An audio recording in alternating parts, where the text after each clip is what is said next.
Welcome to the Slop Farm. Enjoy the video.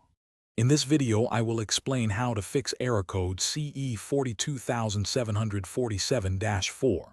First, try restarting your console completely. A full power cycle can clear many temporary issues. Disconnect the power cord from the wall outlet, wait at least 60 seconds, and then plug it back in. This simple step often refreshes system processes and network connections, potentially resolving the error quickly. Make sure your internet connection is also working correctly before you begin. Many instances of the CE-42747-4 error are linked to unstable network connections. Begin by checking your console's network status in its settings menu. Ensure all parameters show as connected. If you are on Wi-Fi, try connecting your console directly to your router using an Ethernet cable. This often provides a more stable and reliable connection. You might also consider adjusting your DNS settings to 8.8.8.8, which can sometimes improve connectivity. If network checks don't work, rebuilding your console's database is a crucial troubleshooting step. First, power off your console completely.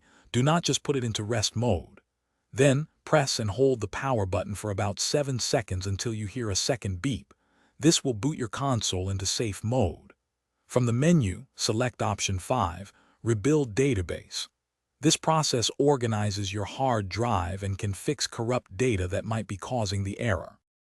Outdated or corrupted system software can also trigger the CE-42747-4 error.